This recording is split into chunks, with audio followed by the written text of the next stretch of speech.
नमस्कार दोस्तों, स्वागत है आप सभी लोगों का एक बार फिर से हमारे आचार्य जागेंद्र मिश्रा चैनल पर। 31 मई बुधवार निर्जला एकादशी। गाय को खिला दें ये एक छोटी सी चीज़, करोड़पति से करोड़पति होने से कोई नहीं रोक सकता। दोस्तों, ज्येष्ठ मास के शुक्ल पक्षी एकादशी को निर्जला एकादशी कहा जाता है और जैसा कि नाम से ही पता चलता है, निर्जला मतलब बिना जल के, मतलब पूरी तरह से निर्जल रहकर, निराहार रह के ये व्रत किया जाता है। और ज्येष्ठ मास की तपती गर्मी में निर्जल रहना एक तपस्या के समान है। इसलिए इस एकादशी का व्रत सभी एकादशियों में सर्वश्रेष्ठ माना गया है। इस एकादशी को भीमसेनी एकादशी भी कहा जाता है, क्योंकि महर्षि वेदव्यास जी के अनुसार भीमसेन ने इस व्रत को धारण किया था। मान्यता है कि इस एकादशी का व्रत रखने से वर्ष भर की सभी एकादशियों का संपूर्ण फल आपको प्राप्त हो जाता है। दोस्तों, निर्जला एकादशी में एकादशी के सूर्य उदय से लेकर द्वादशी के सूर्य उदय तक बिल्कुल भी जल ग्रहण न करने का विधान है। इसलिए इस एकादशी को निर्जला एकादशी कहा जाता है। इस दिन निर्जल रहकर, मतलब ज्येष्ठ मास की तपती गर्मी में पूरी तरह से निर्जल रहकर, निराहार रहकर भगवान श्री हर विष्णु जी की पूजा करने से और मंत्रों का जाप करने से वर्ष भर की जो 24 एकादशी होती है उनका संपूर्ण फल आपको प्राप्त हो जाता है और भक्तों के मन की समस्त मनोकामनाएं भी पूर्ण होती है। लंबी आयु की प्राप्ति होती है और मोक्ष की प्राप्ति होती है। तो ये एकादशी बहुत महत्वपूर्ण होती है। ज्येष्ठ मास के शुक्ल पक्ष में इस एकादशी को व्रत रखा जाता है।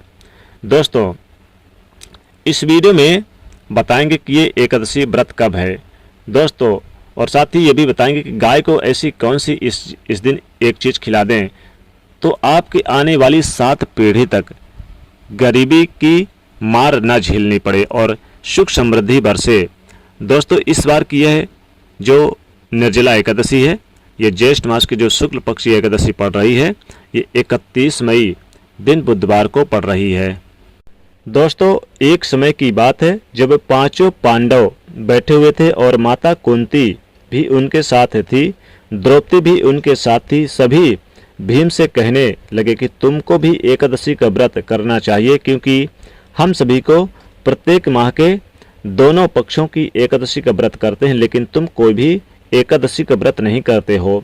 कम से कम पूरे महीने में तुमको व्रत नहीं कर सकते तो कम से कम एक बार, यानी कि महीने की जो एक बार की एकादशी आती है उसका व्रत अवश्य करना चाहिए। लेकिन भीमसेन क्या करे, वह भूखा नहीं रह पाता, इस कारण से वह एकादशी का व्रत नहीं कर पाता। एक समय की बात है, महर्षि वेदव्यास जी का 5 पांडवों के निवास स्थान पर आगमन हुआ। 5 पांडव ने उनको प्रणाम किया तथा उनसे पूछा कि महाराज, आप सकुशल हैं, आप कैसे हैं, उनका हालचाल पूछा। उसके बाद भीमसेन ने वेदव्यास जी को प्रणाम किया।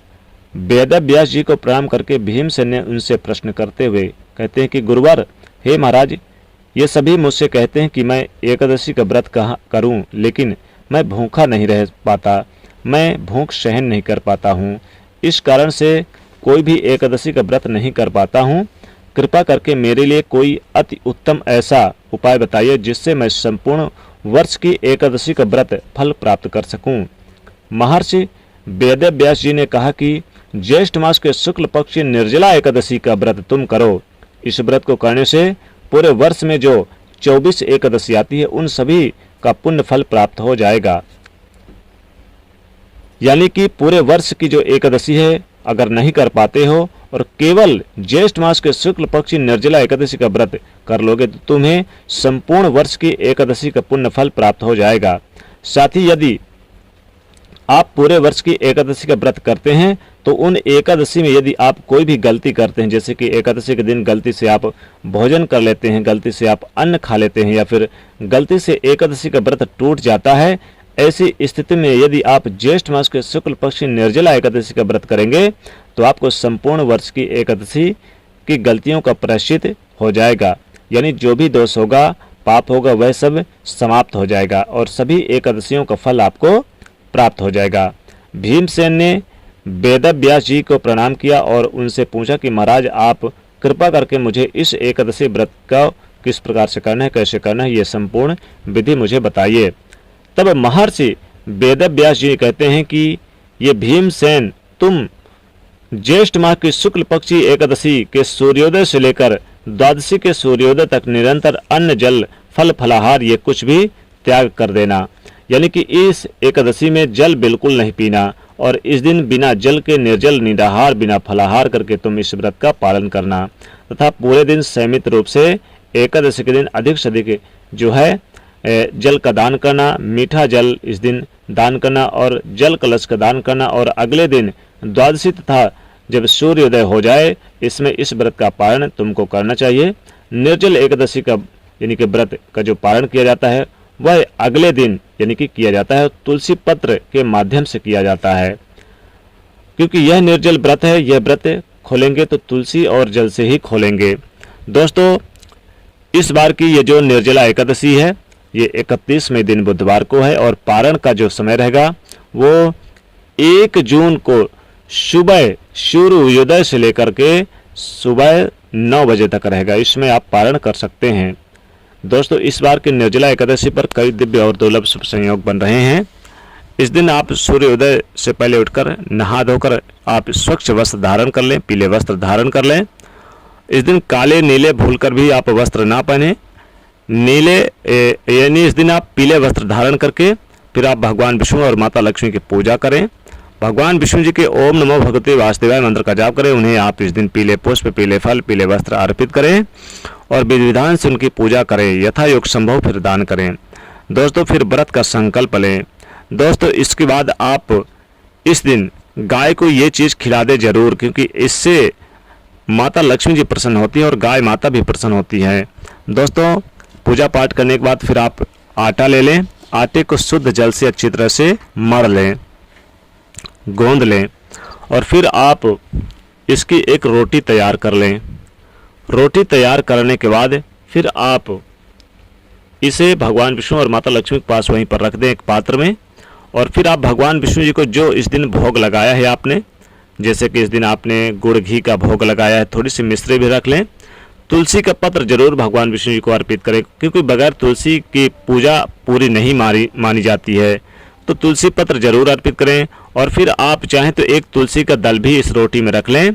तो थोड़ी सी घी, थोड़ी सी हल्दी रख लें, थोड़ी सी मिश्री रख लें और फिर आप एक तुलसी का दल रख के फिर आप ले जाकर गौ माता को चुपचाप खिला दें।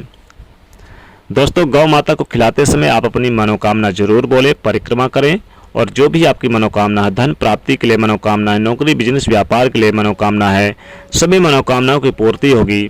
अगर आपका धन व्यापार नहीं चल रहा, जैसे आपका ठप पड़ गया है, तरक्की जैसे आपसे रूठ गई है, कामयाबी कोसों दूर चली गई है, लाभ नहीं मिल पा रहा, व्यापार नहीं चल रहा, नौकरी में प्रमोशन नहीं हो रहा है, अपनों से दूरी बना लिए हैं, शत्रुता बढ़ गई है, साथ ही साथ बता दें कि समाज में आपका मान सम्मान नहीं मिलता जिसके आप हकदार हैं, तो इस निर्जला एकादशी के दिन गाय को आप एक मुट्ठी घास ले लें, उसमें रोटी रखकर थोड़ी सी आप यानी कि हरी इलायची रख लें और 2 लौंग रख लें और थोड़ी सी मिश्री और हल्दी और घी रखकर ले जाकर गौ माता को खिला दें। ऐसा करने से आपके जीवन की समस्त मनोकामनाओं की पूर्ति होगी और जीवन में धन मान सम्मान सब कुछ प्राप्त होगा। दोस्तों, निर्जला एकादशी के दिन इस बार कई सारे दिव्य और दुर्लभ शुभ संयोग बन रहे हैं। 500 साल में ये पहली बार ऐसा अद्भुत शुभ संयोग आया है निर्जला एकादशी के दिन, जिससे कि अब गरीबों को भी चमक जाएगी किस्मत, बन जाएंगे अमीर। दोस्तों, बता दें कि इस बार निर्जला एकादशी के दिन सर्वार सिद्धियोग, अमृत सिद्धियोग का निर्माण हो रहा है। एकादशी के दिन गाय को सबसे पहली रोटी जरूर खिलाना चाहिए। सबसे पहली रोटी खिलाने से भगवान विष्णु और माता लक्ष्मी जी अत्यंत प्रसन्न होती हैं, क्योंकि गाय में सभी देवी देवताओं का वास होता है।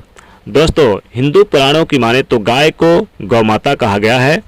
गाय बहुत ही पवित्र मानी गई है।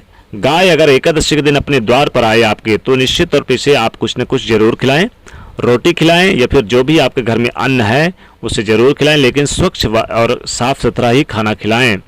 गाय में सभी देवी देवताओं का वास होता है।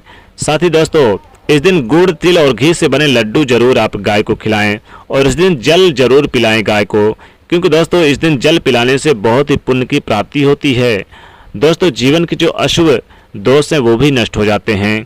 तो इस प्रकार से ये उपाय जरूर करें, बहुत ही लाभकारी और बहुत ही विशेष फलकारी उपाय है। दोस्तों जानकारी अच्छी लगी हो तो वीडियो को लाइक करिएगा, दोस्तों को शेयर करिए और चैनल को सब्सक्राइब कर लीजिएगा। जय माँ लक्ष्मी।